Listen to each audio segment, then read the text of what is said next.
So we are here with Grandmaster Mauricio Flores Rios recording a little bonus video. As I mentioned in our Perpetual Chess podcast interview that you can also find on this channel, his new book, Chess Imbalances, is fantastic. And we talked about it conceptually in the interview, but it's a chess book, it's a game collection.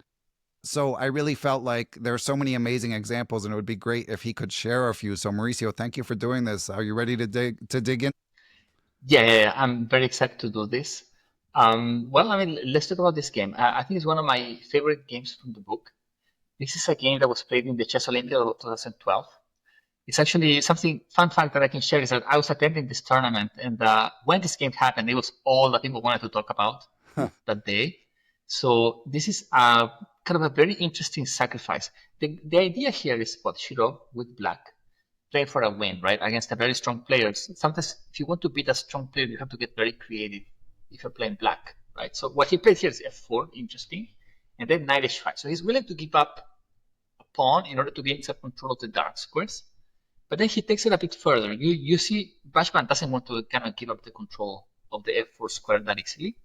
So the game takes a very interesting turn. So after pawn takes, knight takes, okay.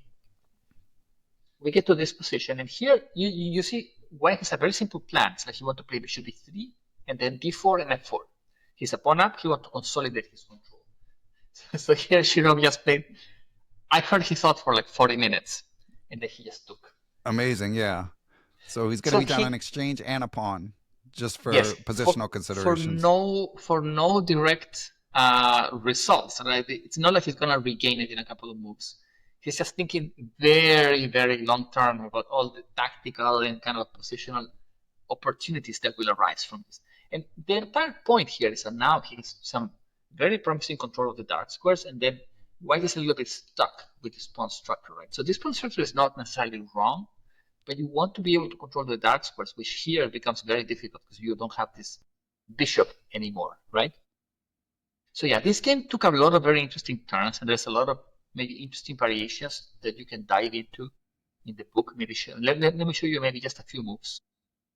There's one particular line which is kind of very striking, where White plays knight f4, and then Shirov plays queen h4, then the knight, and knight e2. It's like here there's like an implicit draw offer. It's like, do you want to make a draw? Right, get me out of here. No, thank you. It's like, I am still an exchange down. Nothing particularly obvious, but just the fact that I can control this dark squares so well. Okay, I just want to keep going. And he did, and he ended up winning in a very interesting way. But there's one very specific variation that arises from this game, which could have happened in another line that I want to dive deeper into. It is here. So I extracted this position. This is a position where I wrote that, well, I mean, black has a kind of a slightly dominant position. The reason is that White doesn't have a good way to break out of this control. So White is a pawn up and an exchange up, but every piece is tied up, right? It's like you have this queen that is kind of inside the pawn chain, the rook's sort of stuck. The knight cannot move because there is this pawn on h2 is hanging. The pawn on f4 cannot advance without being captured. This pawn cannot advance either. The bishop can move, right? It can go to like bishop h1, bishop g2, but nothing else, right? So it's a very difficult position in general. So let's kind of just play it through this. So the line that I wrote is actually rook be1, then a4. Okay, why? Because we want to kind of make it difficult to push. Before we would have an en passant at this point. Then rook f7, just kind of gradual improvements, right? So now here, there's this rook f2. The idea of rook f2 is to play 4. You have to be very careful about this. For example, if you played like bishop b4 and I played, let's say king here, go away, and then or even better, if I played the line, it's like knight e2 and then take. Now White is better because there is no one to prevent this, right? So you see here, black is not playing for material, right? So we should not be focused on regaining the material. We should be focused on maintaining the control. That is what matters here, right? So the line that I have written here is actually bishop f4. Anything that we can to prevent our opponent from pushing these pawns, right? And then while we're preventing that, we keep improving, right? So the line continues with the queen c3, threatening d4. We cannot allow this, so we play bishop e3, right? So now both squares are being guarded. Then king h1, b6, just keep improving, right? Control the square. Bishop f4, we have a threat. Bishop e5, again, control. Yeah. 94, right? So we just kind of keep gradually increasing the pressure, kind of twisting kind of the knobs a little bit more. So now, well, I mean, we have a knight on d4, this pawn on d3 is basically stuck forever. And then we're going to put our other piece on f4 whenever we want. At this point, I would hope that most readers can kind of look at this and be like, okay, yeah, clearly there is a fundamental problem with White's position. He's just stuck. But there's still a question. It's like, can you even win this? I mean, it's like, yeah, you are dominating, but you are so much material down. Turns out that I think you can, right? So it's like here we play 96. We want to bring a bishop to d4. And then, of course, the moment that we do that, we'll have a lot of threats. So now bishop d4, what's the threat? It's knight takes d3, right? That is a great moment to regain the material, because we're not only gaining the material, we're still maintaining that whole domination kind of situation, right? So yeah, it's instructive where there's a few positions, both in this variation and in the game, where it's like you could take the exchange, but then your advantage kind of dissipates. Like the reason he made the sacrifice is the bishop is worth more than the rook in this position, so you don't just take it as soon as the opportunity presents itself. You have to keep going, right? You have to keep squeezing until you're able to reclaim the material, but maintain the advantage, right? So, queen g5. Okay, now we have this kind of h4 coming up. This is kind of a hilarious position, right? So we have traded the queens, but all of the pressure, all of the problems remain, right? So yeah. You have these two rooks that are completely codependent, right? You cannot move this rook because you will hang the rook. You cannot move the other rook because it's like then knight takes d3 and then there will be some very serious problems. So here, what I wrote is king g7, bring the king. And here, in this variation, I assume that it will be a good moment for white to resign. Why? It's because if we do nothing, there's going to be b5 coming up, and then the rook, and then eventually the opponent will take, right? But at that point, this pawn will also be falling, and then this pawn maybe will decide the game. Yeah, just an amazing. So the reason that I wanted to kind of show these lines because I feel like the final position communicates the point fully, right? It's like if we can achieve a position like this, it doesn't matter how much material you're down, right? As long as your opponent's pieces are kind of twisted and they don't have a good squares to go to, and then you have this bishop on f1, for example, right? Which is basically contributing nothing to the game, right? Then you can fully justify almost any material sacrifice, right? Is there anything you'd like to discuss from this game, or should we move to the next one? Well, I know we got only a little bit of time, but I'm curious, just from a personal perspective, I know you're friends with Axel, and you mentioned you discussed this game with him being on the business end of it. Did he describe like what he felt when Shirov played rook takes f4? Did he know it was coming? Do you remember anything about what he said about this? Yeah, I mean, I think these discussions typically go in kind of a similar way. I think a lot of us as chess players have experienced this where our opponents start thinking for a while and we start suspecting that something is off. Right. And we see it, right? It's like we see, okay, yeah, oh, that's an interesting idea. Rook takes f4. I'm sure he saw it. But it's only over time that you realize, oh, this might actually work. Right. And then your opponent plays it. And then suddenly you're in this situation where it's like, yeah, I mean, it's like, I can tell that this is kind of working, but I'm still kind of in disbelief as to the effectiveness of this line, right? It's like, and I think it must only be at the end where he analyzes with an engine. He can probably tell that there's nothing. Yeah. Right? It's like there is no line where this doesn't work. Yeah, and 15 years later, engines still like it, right? And yes, when I wrote this, I could not find a single line that would have given white an advantage. Amazing. There were lines where you could have equality, but it's still an uncomfortable equality, so Shirov's decision continues to be perfect.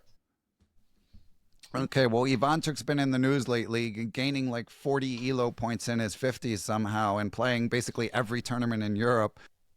But this one is one of his classics, so let's take a quick look at yeah, so the game starts in a very interesting way.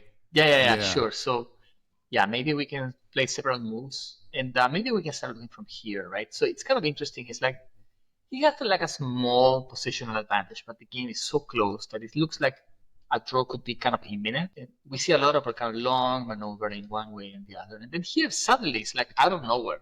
If we move 40, everything locked. And then Shirov says, you know what? Let's sacrifice our rook. Why not? Unbelievable. Yeah. Right. And it's very, very interesting idea. But I think the point here is that by sacrificing a rook for just 2 pawns, he gives life to his bishops, right? It's like one point that I emphasize a lot. in the book is that we want to have pair of bishops in consecutive diagonals. It's kind of a recurring idea. That's how you extract the most value out of bishops. And there are some very interesting lines that kind of make this work. Here's one tactical line, which I think is a very beautiful finish, which is, what if you play knight e7 here, right? Protecting this pawn. Here, we have this amazing response, rook d7. Yeah, I couldn't believe that. So it's like a rook d7 attacking the queen. It's like I'm basically forcing you to take. I have queen d4, threatening mate. And well, you have to play rook g8. There's no other choice. You're going to have to check. If you move, I'll just take. So you can play something like, well, let's say rook g6, take. And then, this is shocking, right? It's like we have this pin, and then the rook is tied up because of the mate. And then I'm taking here. So basically, you have nothing to prevent me from taking on d7 next move. And then we have this kind of hilarious situation where it's like, I basically have this massive connected passers. I'm taking on f5. Everything is collapsing. And the entire idea just works out, right? And in fact, there is two different paths in which you can reach a very similar position in this game. But this is, I think, is the critical line that makes this work. And because that doesn't work, then basically Erdos cannot avoid losing a third pawn. And now we have one of my favorite ideas. Entire book is like you have consecutive diagonals and connected passers working together, right? So and then here there's a lot of kind of moments to kind of remember. So for example, this queen c7, I really want to advance. I have a lot of tactical ideas. Maybe I could just take and try to do some checks. Doesn't work. The right move here is to play g3. Somehow it's like the advantage is so stable that I can take a tempo to just protect my pawn, and then I still have time to remove my bishop and advance. But there's just nothing that you can do. Like you can play, let's say bishop e8, I just play bishop c2. It's like a queen c6. I play check.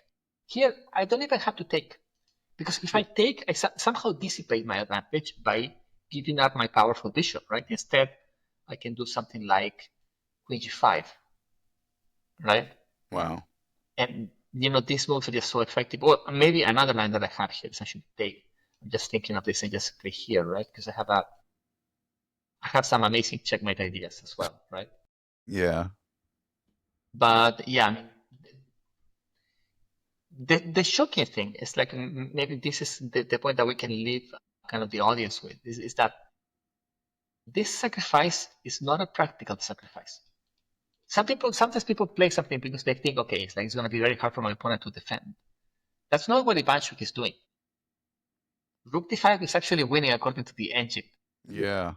There's just no response. It's just shocking, but like the power of these connected passers that we're going to get together with these bishops is enough to win this game. It's sort of like a way where he just kind of thinks so much outside the box. He's just thinking, I have these advantages, right?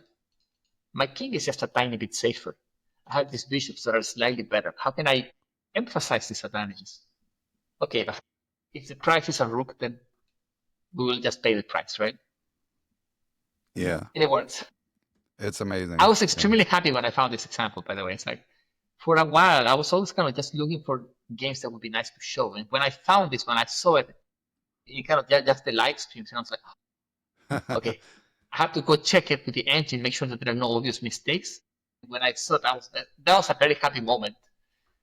And I mean, so this isn't like, I wasn't familiar with this game, so this isn't like known as a modern classic the way the Bachmann-Shirov game was. Right. I've never seen someone discuss the game, to be honest. Amazing. I just saw it in, perhaps I saw it in like Chess Bomb, and it's like I just reviewed the games, and it's like, right. Okay, that's incredible. Have to write about this. This is yeah, you want to get there first, right? Exactly. Yeah. Yeah.